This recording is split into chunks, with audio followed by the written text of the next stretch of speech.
Coffee with stripes in the month of May. There should be a rhyme there. Do you have some hay? No, I'm just kidding. This isn't going to be a shout out to the. If you notice the graffiti back here, it's part of a picture we have. I believe Yale Wolf made that warehouse graffiti. We are in a warehouse, not this one exactly. We're live from the Crew Server Studio. It's Coffee with Stripes. Mike Helen, Joe Stuff. Joe Stuff. And Stripes the dog. Thank you for joining us. Thank you very much. You know what the word of the day is? What's the word today, Mike? Well, I'm not gonna tell you straight up. We gotta see if we hit on it and see if Oh. it'll be like Pee Wee Herman style or something like that. Straight up Pee. You know what? There's one thing about Pee Wee Herman though. Didn't he always end up saying the word of the day? Ah, you said it. It's always. No, I'm just kidding. So we're gonna talk about urban farm nano farms. Nano Whoa. farms. Nano farms. Joe, Yes. what have you been up to? Well, I've spent the last couple weekends working with my kids, and we've been building a little garden area adjacent to our little house there, and I'm going to put in some chickens. I'm getting some chickens. Making a micro farm. I'm making the micro the farm. nano farm. Because here's the thing, man. I've just, I've become obsessed with this thing about, like, I see how much food I eat, and then I'm like, I think about the waste of the food. Like, I've officially become my parents, where, like, throwing food away is this horrible sin. And, like, I'll eat shrimp, and I'll take the shell off the shrimp, and I'm like, well, I can't eat that, but the raccoons can. Yeah. And now I'm going and feeding the raccoons the shrimp shells. Shrimp shells. Seashells, shrimp shells by the seashore. That makes me think of Moby Dick. What's that? The book. It's in Nantucket there, the fishing village. They had, fish everywhere that even the milk tasted like fish. And that's because the cows were eating the fish heads they would throw in the... Hey, man, just about every mammal will just go blood wild and eat meat. Just remember that. That cute little squirrel eating peanuts out of your hand, you don't know where he's been. So can you make things out of eggshells, except for difficult situations? Well, you know what? Interesting that you should ask that, because I'm of a mixed heritage. I'm Czechoslovakian and Polish and German. But I will say that there's a tradition among the Czechoslovakian people of taking an egg, blowing out the yolk. Like, you put a little pinhole in one side, you put a little pinhole in the other side, you blow the egg yolk out, and then you paint the shell. And my grandma does that. Isn't that called Easter? I think we have that too. Well, Easter, it's different. I was just about to look it up because I was going to be like, because I mean, it must be able to be ground down and ate. Hogs could eat eggshells. I'm going to go ahead and say this. This will answer your question. Isn't that Easter? Let me ask you this, Mike. How many examples can you give of pagan traditions being wholesale folded into the Christian tradition? Did you know that Easter is actually someone's name from the Bible? I think it's Esther. Esther? Do you ever heard of Esther? So I was outside the other day and we were talking, and someone was being like, "Hey, you haven't seen Coming to America with Eddie Murphy?" And then someone started talking about Samson and Delilah, and they're like, "You don't know the story from the Bible?" And I was like, I thought you were talking about from Half Baked. I want to talk to Samson. Go fly me to the moon. I'll get lifted. It's hard being gifted. All right, so Hilarious. Esther, or Esther, is what this one says. And it was... she's the eponymous heroine of the Book of Esther. Oh, Jewish queen of the Persian king Ahasuerus. So, I thought maybe that the name came from it, but it doesn't look like there's a Were you misremembering that? number in the table of contents if it said, "This is where Easter gets its name," but maybe I was way wrong. Well, why don't you just ask the thing that? Ask it, where does Easter get its name? Ask the multiverse interweb brain that is Google. As we talk about that, let's hear more about your nano farm. All right, so this is what I'm going to do. So I got some old pallets, and I flapped them up, and I made a fence out of it, and I made this really cool gate. And you know you've hit the nail right on the head when you're building something, and right when you're done building it, it looks like it's 100 years old. That's how you know you're upcycling correctly. And then I went full tree hugger, and I have built my chicken coop out of recycled wood from pallets and an old desk and an old futon frame, contributed by my really, really cool friend Patrick Davidson, and he's been making sure I don't go too crazy. All right, so you got the fence there, and the plan is what, like 3 chickens or something? What, Yeah, I'm gonna keep 3 or 4 chickens 3 or 4? because chickens, they get eaten by dogs and wolves, and they disappear. You know what I found was, okay, this is like going to take a weird morbid turn, but Oh. until I lived out in the mountains, I never really considered birds to be the ones that are going to like get the kittens and stuff Oh, like man. that. The Yeah. owls and the hawks. owls. And it is funny. It's like you worry about the coyotes. Anyways, But yeah, all right, so are you gonna grow some corn? corn is a tricky one. I think I'm probably gonna stick to things like I'm gonna do basil. I'm gonna do potatoes. I'm gonna do radishes. There's certain types of. I'm just gonna look for the stuff that does good in Western Washington, and then I'm just gonna do that. Okay. So we were talking about nano farms, the micro farm. Yes. And what about today or tomorrow? All right. What if you could turn a culvert, like a big pipe drain, Okay. into a nano apartment complex? Do you think that's something that someone's talking about or they're doing right now? Okay. This might seem like the weirdest thing. You know ever. what? You know what? I guarantee you that is happening right now because here's the thing: when you have these giant underwater or underground water pipes, they would naturally, by definition, have to fit the housing code to be able to be water bearing. But I'm going to go ahead and make the wild assumption that the situation you're describing isn't even happening here in America. I bet it's happening in China. Am I right? Hong Kong? Hong Kong, we're looking at it. This is an Oh my artist rendition. But what they're Dude. gonna do is they're gonna People just live in like little. You know what's funny? drain All right, pipes. yeah. So I didn't think far enough Well, ahead people to are put this. living But little- I'm gonna show you this.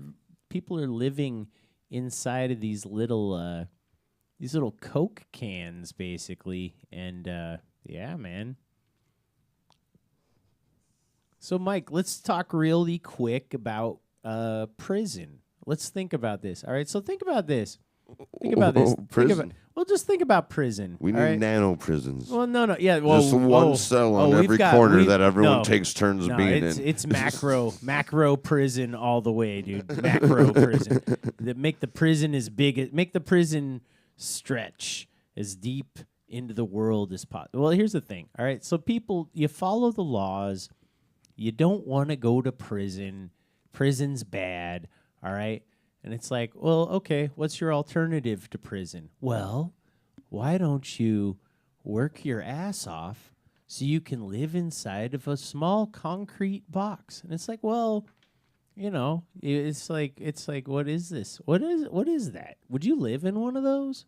Are there people in there? It actually looks kind of cool. It looks kind of cool, but in a like, it's you know what it is? It would be good for dorm. Like there's this weird. When you start squishing that many people into a small space like that, you have to make sure that they're all the right kind of people.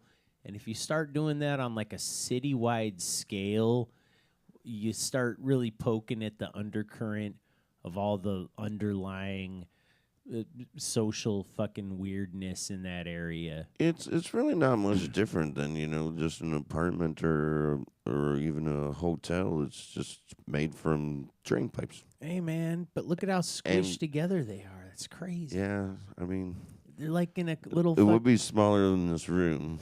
It's weird to see people. I think the whole studio would be smaller than this room, wouldn't it? Well, I bet it's an efficient design. But they have like plants. Maybe you can grow chickens on top. Oh yeah, you know what? If you could actually, you know what? I'm gonna steal that idea. I want to build that. You know what? I want one of those, but just like 3 of them, and just put them in like my backyard. Yeah. You got any real stuff for us? You got any like Bigfoot kind of shit? Real stuff. Well, let's talk about the real dope, folks. I don't have anything too deep for you, Mike, except for, I think I figured out how life was created on the planet Earth all by myself. I think I've got the theory that is correct. All right. Are you talking about Joe Nessus? Well, check this out. I want you to think about this. I want you to think about this because I've often meditated on the nature of entropy and how things have a nature of falling apart, right? And so there's a lot of philosophers who feel like the universe's nature is itself entropic, and everything experiences this gradual decay and breaking down back down to the little nuggets that you cannot break, the electrons and the protons and the little quarks, right? Okay. Down to that shit, All right. And then, but you know what? And I listened to some stuff recently that made me think about how, in fact, I think it works the opposite way. I think it's not entropic. I think it's protropic. I don't know what's the opposite of entropic. Unentropic. Order. Yeah, there you go. I think it orders. Reverse itself. entropy is the opposite of entropic. Thank you. Reverse. That is literally the word. There's order and chaos, and then there's reverse entropy and entropy. That's. Oh, is reverse sarcasm the opposite of sarcasm? All right.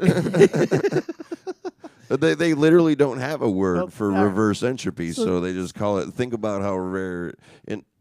Okay, keep going. Yeah. I'm saying that ultimately everything aligns itself in whatever way it has to support the maximum amount of. All right.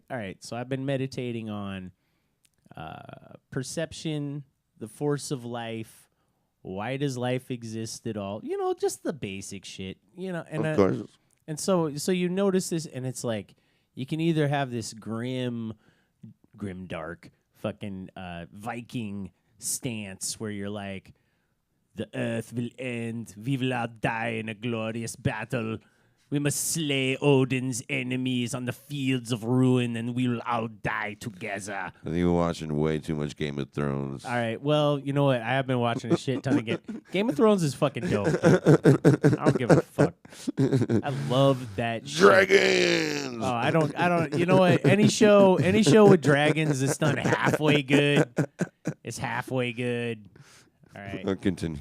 But yeah, so you got this gradual process towards everything's gonna fall apart, or you can look at stuff and you can be like, man, why does anything work at all? And it's because of the tendency of particles at a molecular level to follow a predefined pattern that this is the end result of. And in any environment with the proper conditions and with the right amount of complexity, because this is the other thing, is that the size that we occupy, Mike, is the size with the most complexity.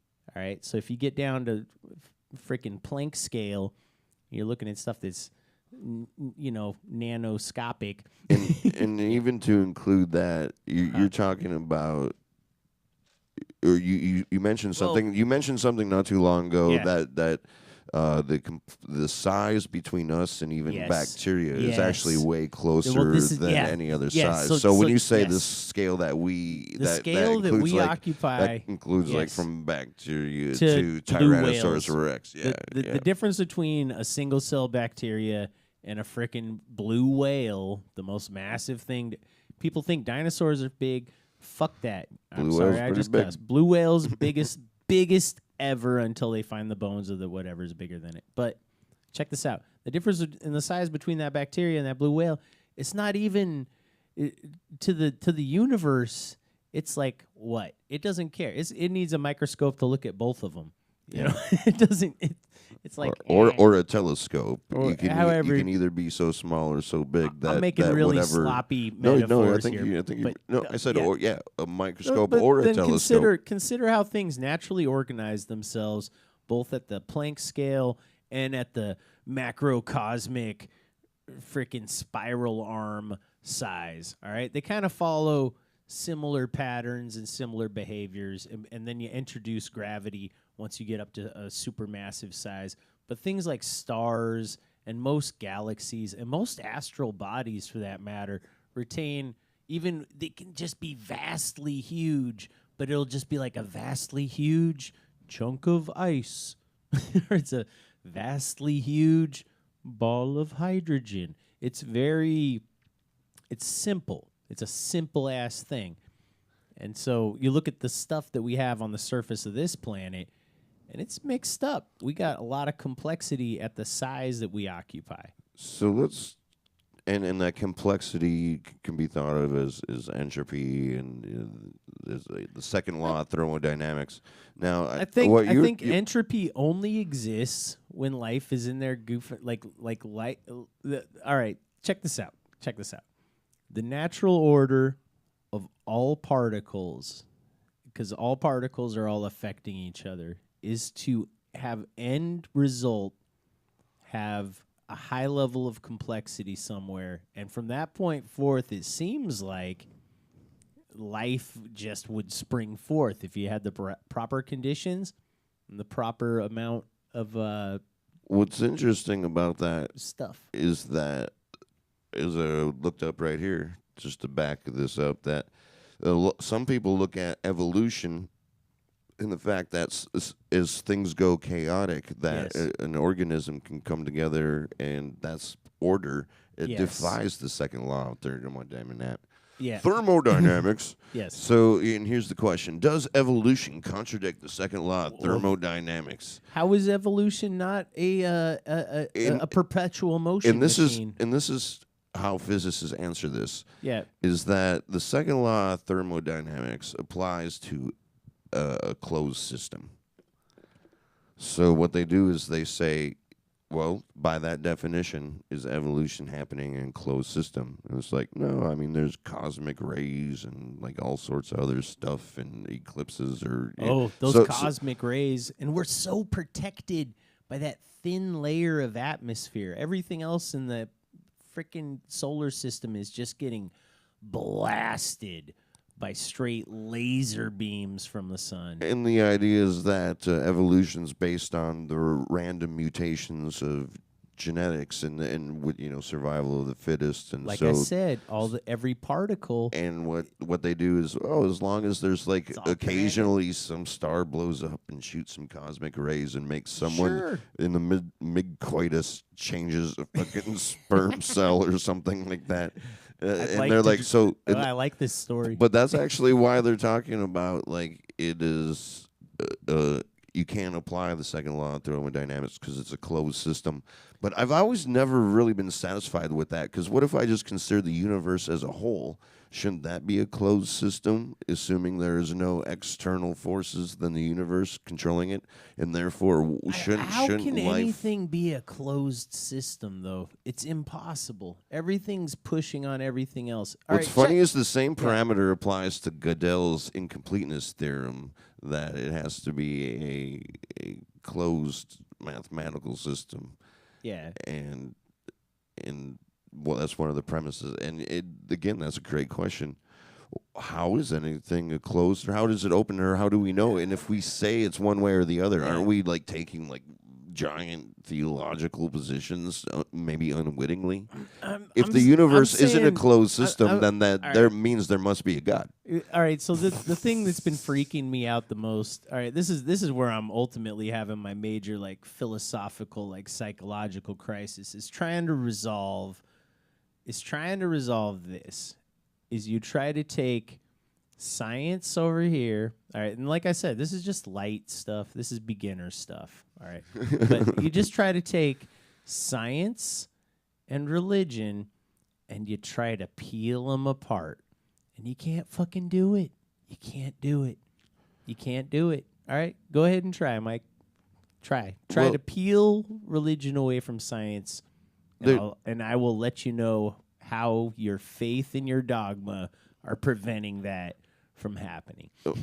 About 1,000 years ago, there wasn't really a thing called science or even religion. There's actually just a way people put together their lives. Even if you deny science and deny religion, there's still like some sort of myths, and that's where the term the mythos comes from. And every Yes. person lives within a mythos, and every culture it has a mythos, and Yes. you sort of grasp onto something like that. But in the reality is we're just completely in the chaotic wilderness. We Yeah. just have these myths that make us seem like we have an idea of what's really going on. And when the British came to like India and they saw someone that believed had a different mythos, they're like, "Oh, well, you must have a different religion." But no, there's not really there wasn't even really a reason to think about religion that way because most people just lived within their mythos. It's really when the mythi